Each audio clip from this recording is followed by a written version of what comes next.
Llegar nuevamente a Enfoque, a sus hogares. Esta noche vamos a conversar con Manuel Villacorta. Él es licenciado en Ciencias Políticas, con doctorado en la Universidad por la Universidad de Salamanca, España, y también es catedrático universitario y columnista de prensa.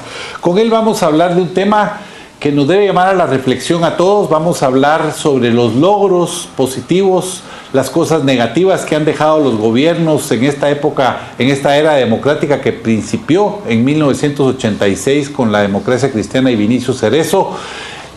Sobre eso vamos a conversar, y lógicamente lo interesante de todo esto es que nos debe llevar, como decía antes, a la reflexión ahora que estamos en un año electoral en donde vamos a elegir nuevamente a nuestras autoridades, y vamos a ver en un repaso muy rápido, pero un repaso al fin y al cabo sobre lo que ha hecho cada uno de los gobiernos desde 1986 hasta la fecha. Manuel, muchas gracias por estar en Enfoque.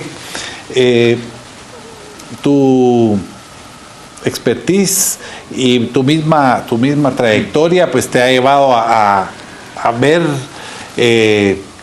y analizar a cada uno de los gobiernos desde 1986.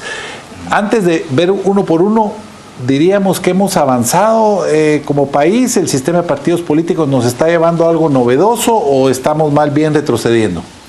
Bueno, en principio, Gonzalo, muchas gracias por la invitación. Valoro mucho tu programa. Sé que has visto, y la oportunidad para expresarme pues es para mí muy valiosa. Yo participo contigo en función a que antes de hacer un análisis particular de cada uno de los presidentes que ha habido en Guatemala, valdría la pena preguntarnos o analizar brevemente algunos rasgos históricos, porque eso nos va a permitir un diagnóstico más conceptual de la situación. En principio, recordemos que el rompimiento de las dictaduras militares lo que pretendía era avanzar rápidamente hacia una transición democrática. Cuando Ríos Montt da el golpe de Estado en el 82, recordemos que sus objetivos básicamente eran dos: la reestructuración de todas las instituciones que venían ya muy desacreditadas desde el tiempo de Lucas, y además de eso también planteaba un replanteamiento del movimiento militar contrainsurgente, porque se había desbordado. Yo diría que en un principio el general Ríos Montt lo hizo con relativo éxito. Posteriormente pues hubo un rompimiento de nuevo en el orden de las fuerzas del Estado, y pues un replanteamiento que su ministro de la Defensa es el que se encarga de conducir esa transición hacia lo que fue el primer gobierno democrático. En las ciencias políticas y en las ciencias sociales se plantea esto, y es muy importante, Gonzalo. Se estudió mucho en el tema de la transición española. Habría que hacer una comparación, por ejemplo, que yo lo hago en mi tesis doctoral, de qué ocurrió con la transición política en España, del autoritarismo a la democracia, lo mismo en Argentina, lo mismo en Chile, por ejemplo, y por qué nosotros no logramos esos objetivos. Básicamente, en toda transición hacia la democracia, hay factores por cumplir, como por ejemplo, un desmontaje exitoso del aparato autoritario. Yo diría que en Guatemala eso pues relativamente se logró con éxito. Caminó. Los militares lo entendieron y aceptaron esa situación. Luego también está, esto es más complejo, pero también se logró en Guatemala lo que se conoce como la liberalización de las fuerzas sociales, que después de haber estado bajo gobiernos dictatoriales, pues con cierto temor empiezan a salir, a expresarse, y lo logramos con también sindicatos, profesionales. Libertad de prensa. La sociedad civil que empieza a tener expresión. Los partidos políticos empiezan a surgir, comités cívicos electorales. Luego tenemos lo que se conoce como las elecciones fundacionales, que son esas elecciones, por ejemplo, que Suárez hizo en España, que en este caso le correspondió a Vinicio Cerezo encabezar e iniciar. Pero faltó algo, Gonzalo, y esto fue quizá lo más importante, y fue un pacto de élites. Un pacto de élites muy comprometido, era la oportunidad de oro para no dejar pasar esa oportunidad realmente, y que Guatemala pudiese alcanzar esa transición con éxito a la democracia. Y ese pacto de las élites debía estar básicamente enfocado en dos sectores, por las circunstancias. En primer lugar, por los grandes empresarios de Guatemala, que debieron haber interpretado que era la oportunidad de oro para propiciar un desarrollo socioeconómico acelerado en favor de sus propias empresas, pero un desarrollo económico y social con equidad, que solidificara la estabilidad social. A los políticos les correspondía, evidentemente, hacer un buen gobierno con políticas públicas efectivas en materia de educación, salud, vivienda, infraestructura, pero también algo muy importante, que era el fortalecimiento del aparato de seguridad y justicia. Es decir, si el tren de la transición, empezando con la democracia, se hubiera ubicado en estos dos grandes rieles, que era el desarrollo socioeconómico y el sistema de seguridad y justicia, con además política pública de Estado exitosa, hubiéramos ido por buen camino. Y de hecho empezamos más o menos por buen camino. Lo que pasa es que ese pacto de élites fue muy nublado, había mucha desconfianza hacia Vinicio Cerezo y la democracia cristiana todavía por parte del sector privado. Y Vinicio, que teniendo un fuerte liderazgo, no supo aprovecharlo para lograr ese pacto, para lograr muchas cosas, porque también tenía la democracia cristiana, tenía una mayoría muy fuerte en el Congreso de la República, o sea que hubieran podido avanzar también en legislación correcta y adecuada para crear un Estado con instituciones más fuertes y funcionales. Sí, yo creo, Gonzalo, a mi juicio, respeto mucho el sector privado, el sector empresarial, pero no están exentos de cometer errores. Yo creo que el error ahí fue del sector privado, que confrontó a Vinicio Cerezo cuando se llegó al punto de tratar de plantear una reforma fiscal. Yo creo que el gobierno de la democracia cristiana, si tú me preguntases, con todos sus defectos que pudo haber tenido, ha sido el mejor gobierno que ha tenido Guatemala. Los mejores funcionarios, los más calificados y prestigiosos que han habido, ese gobierno los tuvo. Por ejemplo, desde un principio, el gobierno de la democracia cristiana entró reconociendo el tema de la deuda social, que sí la traíamos, obviamente. El racismo, la pobreza extrema, había que trabajar con esa deuda social, que al final era justicia para todos. Era un buen negocio dentro del tema del desarrollo económico para todos. Para hablar en términos empresariales. Quedó más en discurso porque se hicieron muy pocos avances, digamos, sustanciales. Pero es que ayer el sector privado debió haber participado también políticamente, diciendo, señor presidente, estamos de acuerdo con usted. Hay una deuda social, déjenos participar en su gobierno y vamos a trabajar conjuntamente y no la confrontación. Pero por otro lado también, Gonzalo, hubo una excelente política exterior. Eso no se puede negar. Ningún gobierno ha tenido esa política exterior. Como legado sería una buena política exterior, algo que sí avanzó. ¿Tú te recuerdas de Esquipulas 1, sí, Esquipulas 2, que finalmente permitieron la democratización y los procesos de paz en Centroamérica? También se empezó las conversaciones de paz, aunque no fueron a nivel más alto. A la velocidad que se quería, pero se iniciaron. Es decir, creo que el gobierno de la democracia cristiana, con sus errores, porque es evidente que también ahí se empezó con efímeros pero posteriores crecientes niveles de corrupción, eso es evidente. Al final la confrontación se hizo mayor, ya con otros sectores, ya no solo con el sector empresarial, también con los grupos sindicales y populares, que echó al traste lo que pudo haber sido el mejor gobierno que Guatemala hubiese tenido en la transición. Entonces, en términos generales, yo te diría que lo que fracasó fue el pacto de élites. No lo logramos hacer bien en Guatemala. Y de ahí en adelante, hasta la fecha, hemos tenido 7 presidentes, 7 gobiernos, con un designado a la presidencia, como fue Ramiro de León, que han venido en un proceso degradante. La corrupción se ha incrementado, la impunidad se ha incrementado, la pobreza se ha incrementado, es decir, la pérdida de la confianza de la sociedad hacia la política se ha incrementado. Es decir, hemos visto una decrepitud de lo que pudo haber sido un buen modelo político para el país. Entonces, en síntesis, yo te diría, a mi juicio, que este primer intento de la transición democrática fracasó. Hay que aceptarlo. Esto fracasó y no va a poder. Y eso se reflejó en el segundo gobierno, porque muy rápidamente Jorge Serrano pierde la cabeza, el golpe de Estado contra el Congreso y la Corte Suprema, y echa por traste, parecía que se iba por un traste todo lo que se había buscado. Claro, es que ese fue el punto de ruptura que nos debió haber llamado la atención a todos. Es decir, las cosas no iban bien. En el tablero político se encendieron las luces rojas que nos dijeron esto no va por buen camino. La necesidad, por ejemplo, de la ruptura constitucional que la propicia tanto el sector privado como posteriormente ciertos sectores sociales que tampoco interpretaron cómo encaminar el cambio, pues nos llevó a una primera fractura en 1993 que evidenció que el sistema ya venía mal, que traía un problema congénito y que iba vinculado a Gonzalo no tanto por la mala política que pudo haber tenido o buena política en un gobierno, sino porque se tocó el tema de las privatizaciones, ¿no? Entonces desde ahí nos dimos cuenta que realmente no había un pacto nacional, que habían intereses sectoriales muy fuertes, políticos, empresariales, internacionales, que menospreciaron lo que para el pueblo era lo más importante, que era la democracia y el desarrollo de todos nosotros. Vamos a ir al primer corte comercial, inmediatamente volvemos con un análisis, continuando con el análisis, de lo que fue el último gobierno del siglo anterior y los gobiernos que han marcado a partir del año 2000 a la política de Guatemala.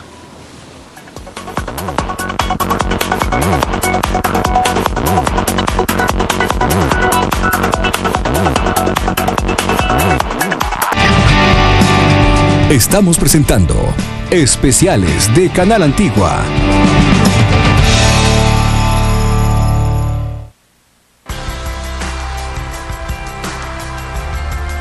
Más allá de la noticia, está Crónica, la revista que analiza a profundidad el acontecer nacional e internacional para sus lectores. Política, economía, seguridad y justicia. Nuestra gente. ¿Hacia dónde va Guatemala? Solo en Crónica, tu revista, la revista de Guatemala.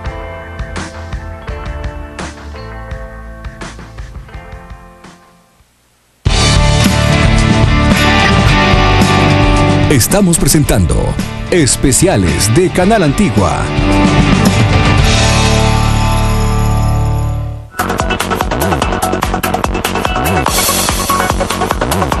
Ministros, pero pesó demasiado el tema empresarial. Recordémonos que precisamente cuando él está en el gobierno de Guatemala, ya el programa del consenso de Washington estaba empezando a fracasar en toda la región y se hablaba ya de las famosas gestiones por resultado de los gobiernos gerenciales y las privatizaciones. Y realmente a él le correspondió ese proceso, ¿no? Yo diría que fue un gobierno eficiente desde la perspectiva puramente empresarial, pero con una ausencia de visión de Estado terrible.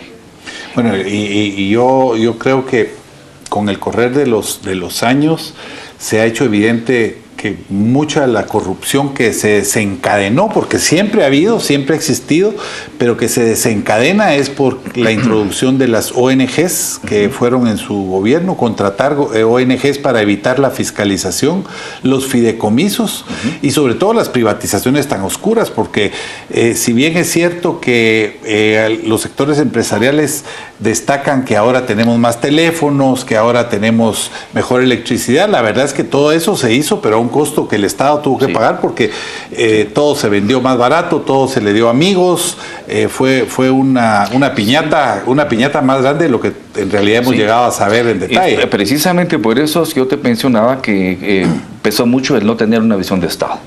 Es decir, la visión empresarial comandó en todo momento el proyecto político del expresidente Arzú. Un ejemplo claro, como lo estás planteando muy bien, es el tema de la sustitución del Estado, la desarticulación del aparato público, porque creo que en ese gobierno se concretó la desarticulación del aparato público, el darle espacio a las ONGs, el darle espacio, incluso, lo digo con el mayor de los respetos, a muchos centros de investigación privada, como los centros que se encargaron de formular las políticas públicas, que hoy, lamentablemente, son un fracaso. En vez de consolidar instancias tan importantes, importantísimas, como era el Instituto Nacional de Administración Pública, CEGEPLAN, por ejemplo, en donde se deben formular las políticas públicas, donde se debe formar al sector público, a los burócratas, a los tecnócratas, eso se abandonó, se relegó, lo que fue una especie de pulverización de la política dentro del mismo Estado. Y luego el tema de las privatizaciones, que se hizo mal. ¿Por qué? Porque esto, como lo dijo Alfonsín en Argentina, Gonzalo, fue algo así como vender las joyas de la abuela. Ese es un extremo muy delicado, ¿no? Es decir, claro que la tónica global era la privatización, pero ¿por qué no hacerlo como Costa Rica?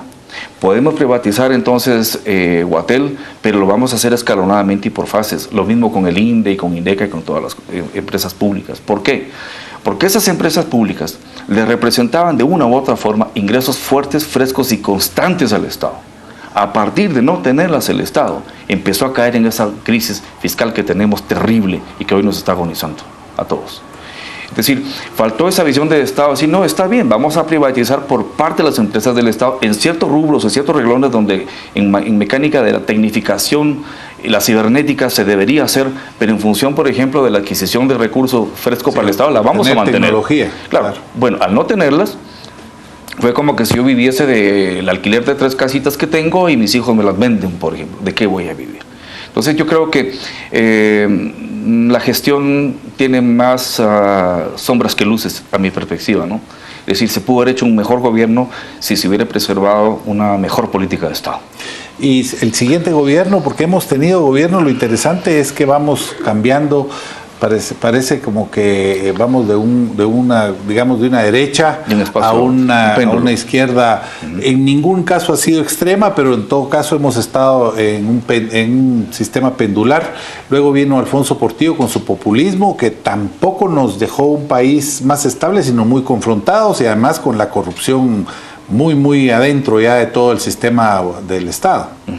Sí, yo creo que el gobierno de Alfonso cometió el error de confrontar. Es decir, teniendo la mala experiencia en ese sentido de lo que ocurrió con la democracia cristiana, de lo que ocurrió con Serrano, por ejemplo, era el momento de tratar de mantener una política de Estado mucho más abierta, más democrática, con todos los sectores. Evidentemente hay que reconocer también, Gonzalo, y eso hay que decirlo porque es necesario para que realmente de conciencia hagamos un cambio en este país, que el sector privado ha mantenido una posición bastante reaccionaria en cuestión de los cambios, fundamentalmente en el tema de una reforma fiscal. Porque es ahí donde se llega al punto de ruptura con cualquier administración pública.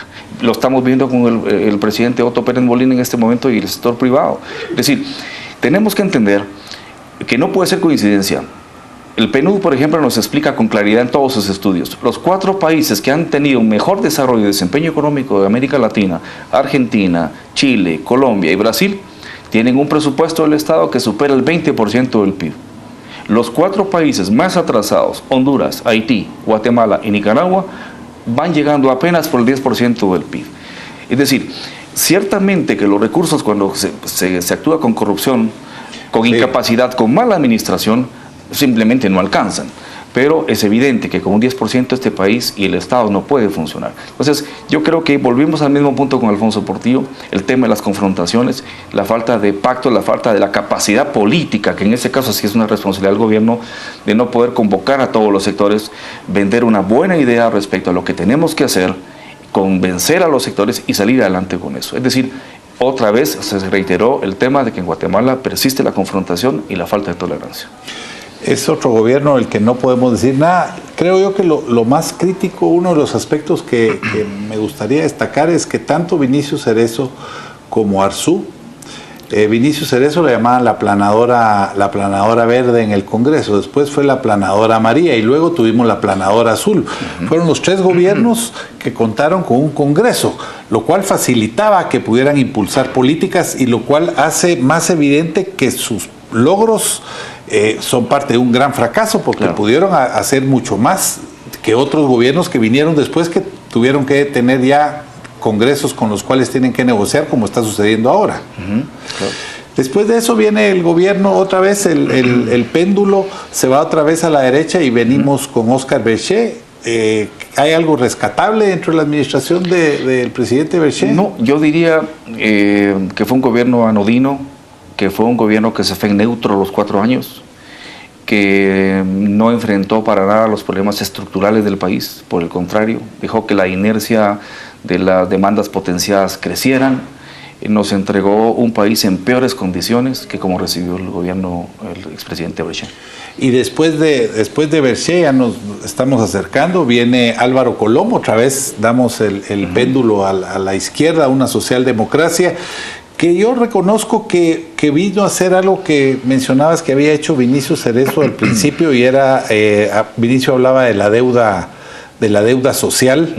El gobierno de la UNE y con Sandra Torres vienen y ponen en primer plano la pobreza y rescatar al país de la pobreza, lamentablemente con el gran pecado original de que todas las políticas se dirigen a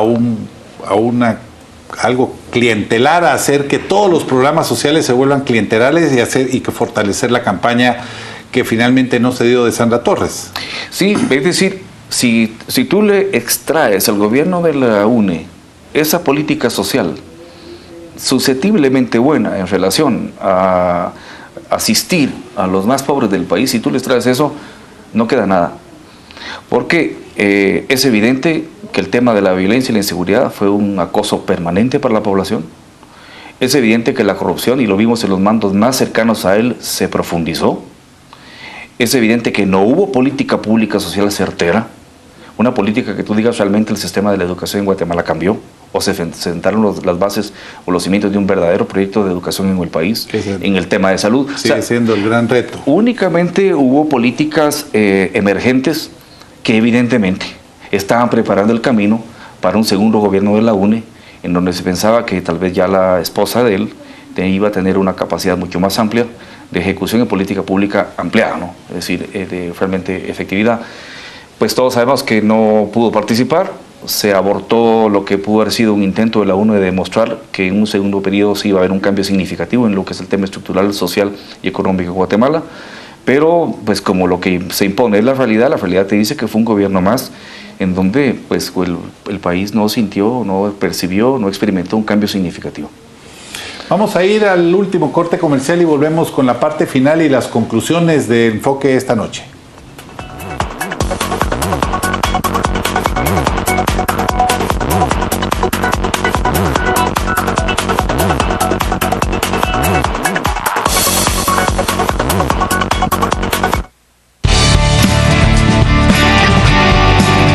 Estamos presentando especiales de Canal Antigua.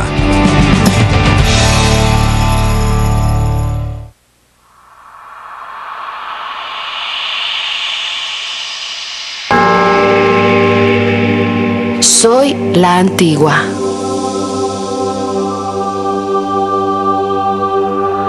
Crecí entre volcanes y tengo una larga historia, plasmada en mis palacios, mis templos y mis calles.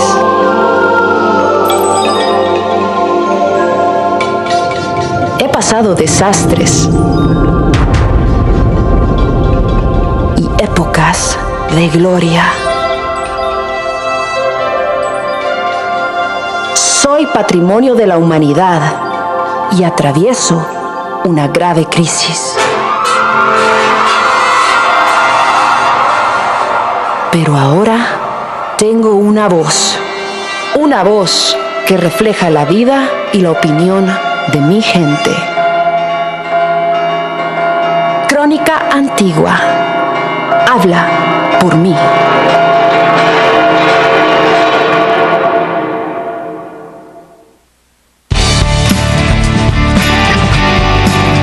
Estamos presentando especiales de Canal Antigua.